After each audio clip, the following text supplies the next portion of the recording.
Mesdames et messieurs, bonjour, heureux de vous retrouver pour ce journal de votre édition de 15 h. Voici les titres qui vous seront développés. Le chef de l'État et chef de gouvernement Ismaël Omar Guelleh a présidé aujourd'hui la 11e séance du Conseil des ministres. Et inhumation hier soir au cimetière de PK12 du défunt artiste Adan Ilmi God dit Qorire.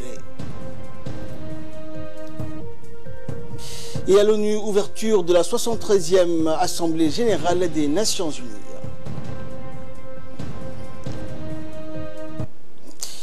Merci à vous de nous rejoindre. Sous la présidence du chef de l'État et chef du gouvernement Ismaël Omar Guelleh s'est tenue aujourd'hui au palais présidentiel la 11e séance du Conseil des ministres où plusieurs points ont été examinés. Le porte-parole par intérim du gouvernement nous résume la première partie de cette séance.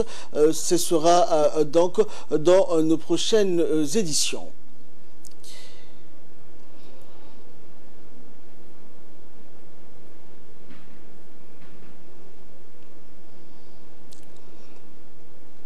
En 2018 s'est tenue la 11e séance du Conseil des ministres, sous la présidence de son Excellence Ismaël Omar Guelleh, président de la République, chef du gouvernement. Étaient à l'ordre du jour 6 questions. Avant d'entamer l'ordre du jour de la 11e séance du Conseil des ministres, en début de séance, le Premier ministre a fait un compte-rendu de la tournée qu'il a effectuée dans les régions d'Ali Sabieh et de Dikil. L'accent a été mis sur les services déconcentrés, l'adduction en eau des écoles rurales et la plantation d'arbres sur les grands axes d'Ali Sabieh a été une suggestion du président de la République.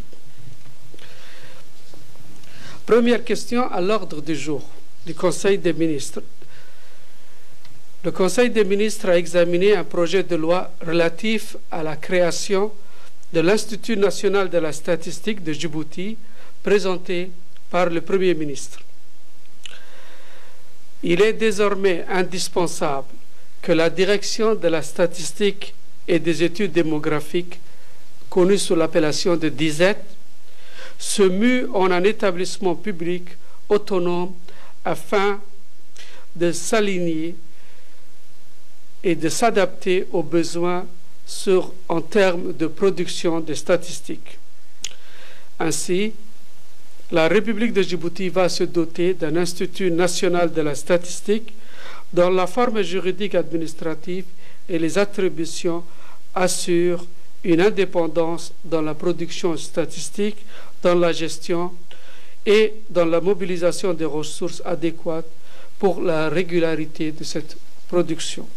Deuxième question à l'ordre du jour.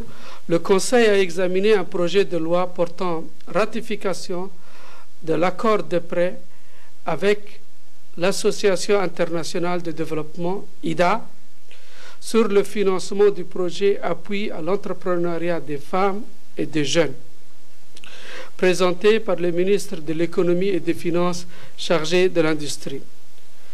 Le projet vise des activités qui favoriseront la création d'entreprises nouvelles, performantes et améliorera l'employabilité des femmes et des jeunes. Le prêt d'un montant de 15 millions de dollars, soit l'équivalent de 2,669 905 455 francs Djibouti, a été signé le 15 juillet 2018. Le projet d'appui à l'entrepreneuriat des femmes et des jeunes sera mis en œuvre par le Centre du leadership et de l'entrepreneuriat, connu sous le pseudonyme de CLE, C-L-E, placé sous l'autorité du ministre de l'Économie et des Finances chargé de l'industrie, et une unité de gestion de projet assurera la coordination, la supervision et le contrôle de l'exécution de ce projet.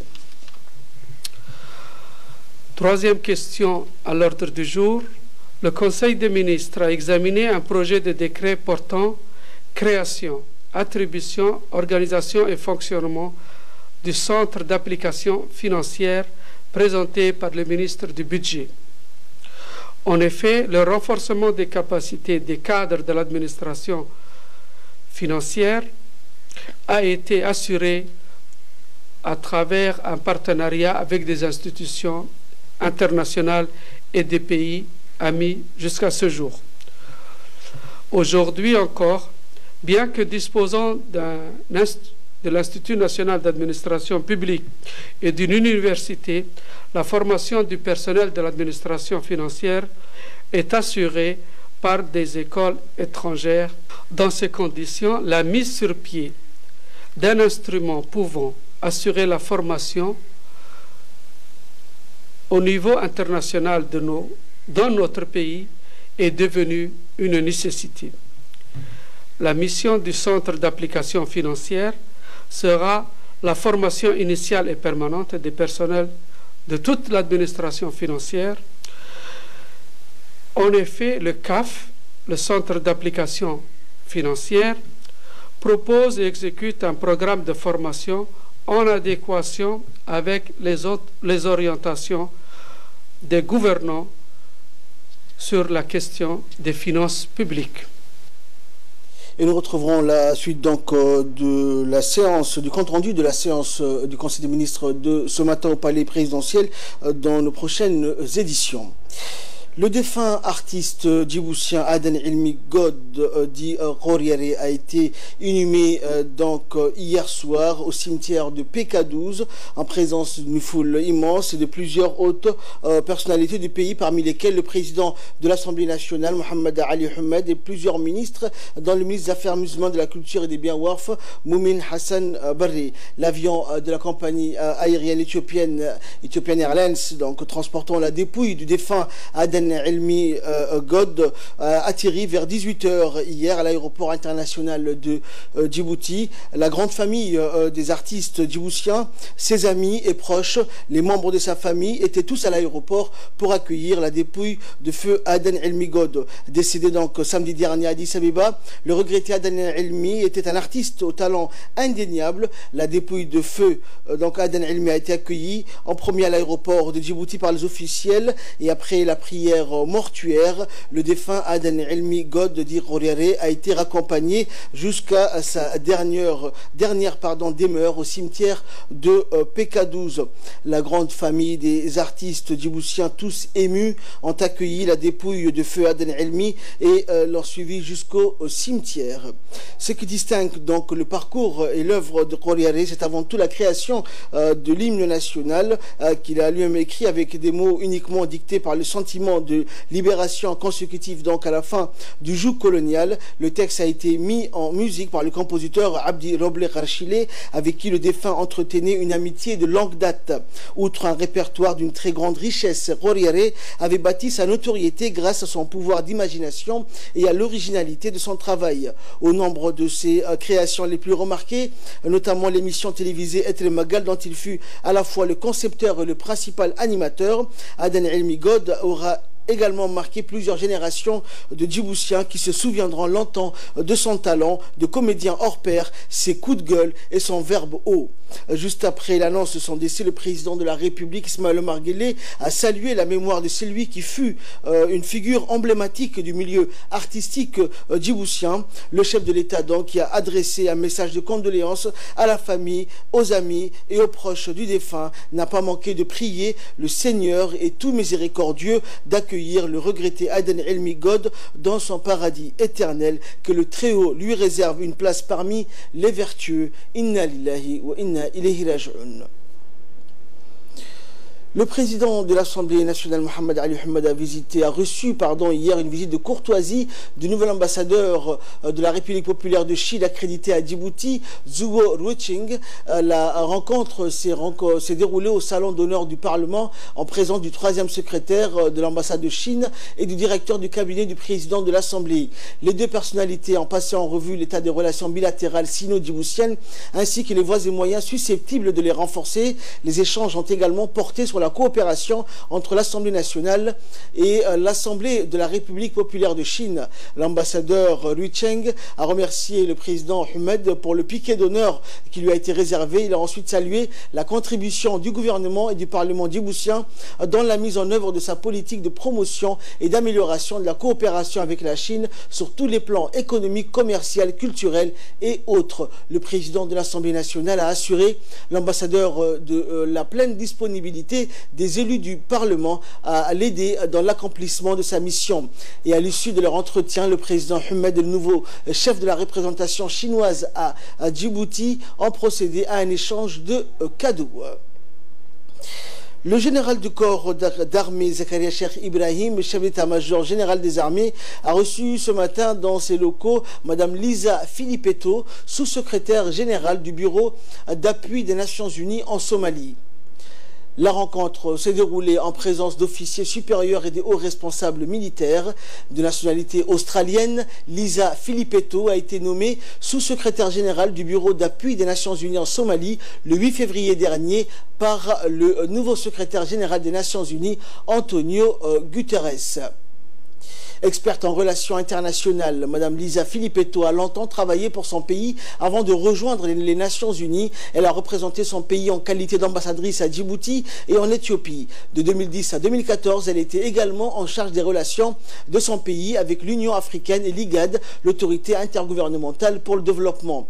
Sa riche carrière professionnelle et ses 30 ans d'expérience acquises au sein du département des affaires étrangères et du commerce de l'Australie lui ont permis d'accéder au prestigieux poste de sous-secrétaire général du Bureau d'appui des Nations Unies en Somalie. Le général Zakaria Cheikh Ibrahim s'est dit honoré de recevoir aujourd'hui au sein de son état-major Lisa Filippetto, chef du Bureau d'appui des Nations Unies en Somalie. Au cours de la rencontre, le colonel-major Mohamed Kayad Guelleh, chef de la division logistique, qui a fait un bref exposé sur nos troupes déployées en Somalie, où depuis 2011, 2000 soldats djiboutiens sont engagés dans le processus de la planification et de la pacification de la Somalie sous la bannière de la MISOM, la mission des Nations Unies en Somalie.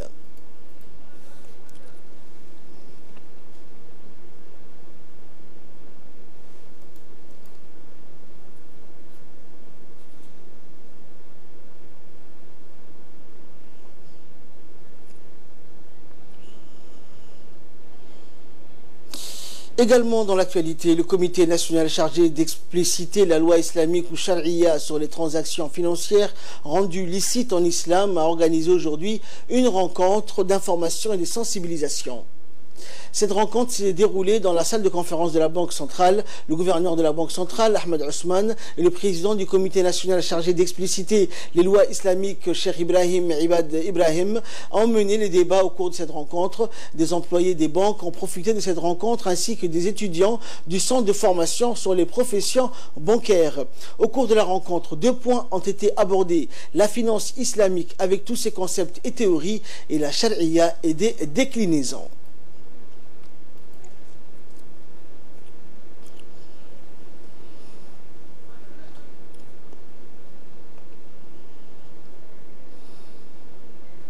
المنوط بها ارتأت الهيئة الوطنية للرقابة الشرعية إقامة هذه الدورة العلمية حول فقه المعاملات المالية الإسلامية، والتي ستستمر فعالياتها لمدة يومين، والتي نأمل أن تكون على المستوى المرجو منها وأن يخرج المشاركون فيها بفائدة علمية.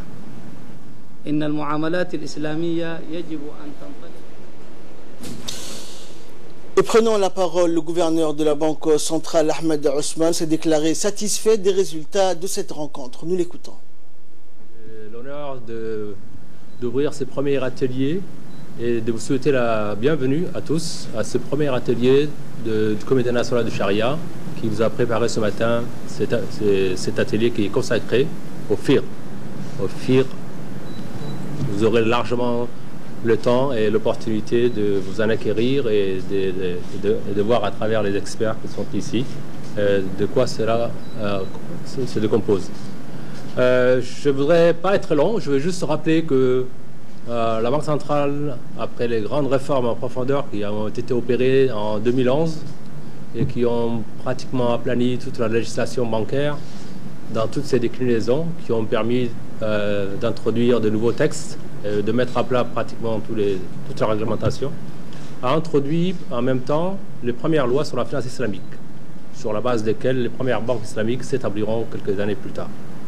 Ce dispositif sera complété plus tard, en fin novembre 2015, par la création du Comité national de Charia, dont vous voyez les membres ici devant vous, et qui ont donc été nommés par un décret début 2016, au milieu de l'année 2016.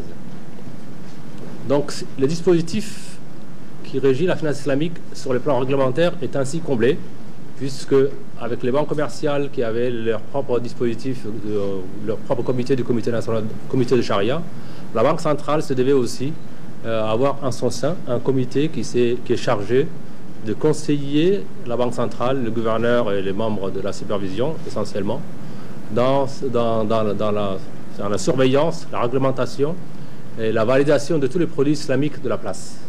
Donc le rôle du comité national de charia est celui-ci. Et enfin, pour clore l'actualité nationale, la direction ARTA, ou une délégation militaire conduite par le lieutenant-colonel Parent, expert cartographe des anciennes possessions de la France sur le continent africain, a été reçue par le directeur de l'académie militaire interarmée d'ARTA, l'AMIA, le colonel Mohamed Ali Obsié. Le lieutenant-colonel Parent est actuellement en service donc, au département coopération, sécurité et défense du ministère français des Affaires étrangères. Cette visite vise à renforcer la coopération entre les deux armées et à mettre en place les nouveaux programmes d'entraide. La coopération militaire internationale avec la France et le Maroc notamment permet d'apporter une assistance technique pour permettre à l'AMIA de délivrer une instruction militaire de qualité. Il faut rappeler que l'AMIA a pour mission principale de former les officiers pour les forces armées djiboutiennes, la gendarmerie nationale et la garde républicaine. En 10 ans d'existence, l'AMIA a assuré la formation de plus de 180 officiers. Ces derniers sont actuellement en service dans ces 3 institutions. Certains sont déployés au sein de la MISOM.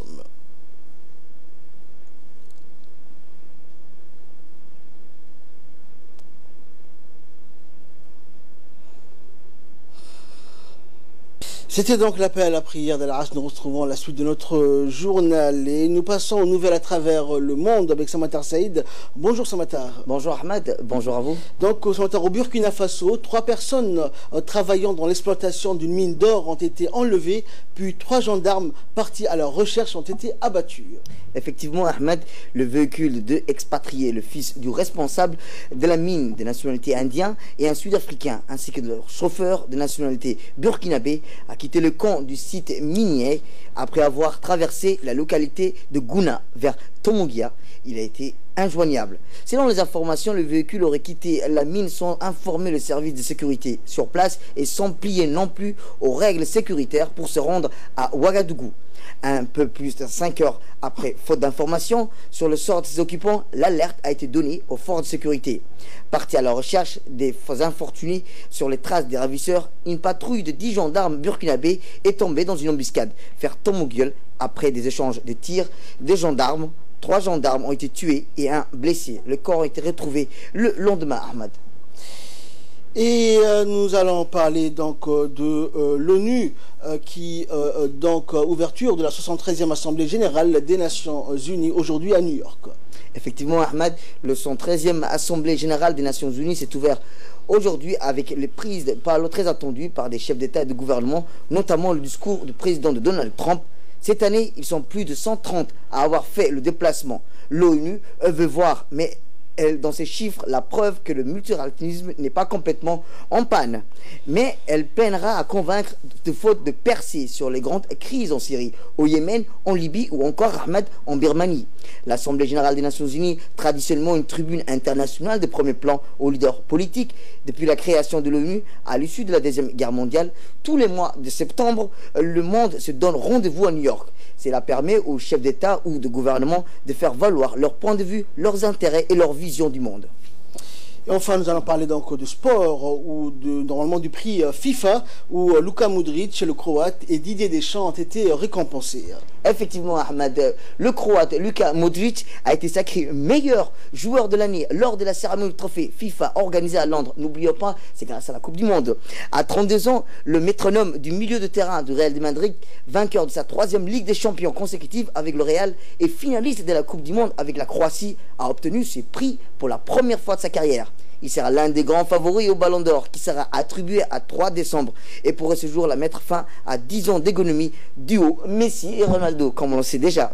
Il a été préféré à 2 autres finalistes, le Portugais Cristiano Ronaldo et l'Égyptien Mohamed Salah, qui s'est consolé en recevant le trophée de Puskás, plus beau but de l'année. Le meilleur entraîneur a été décerné à Didier Deschamps, le sélectionneur des champions du monde français, plutôt que les autres Français, l'ex-entraîneur du Real de Madrid, Zinedine Zidane, alias Zizou. Merci pour toutes ces précisions. Merci également à vous de nous avoir suivis. C'est la fin de ce journal. Excellent après-midi sur Téléjournée.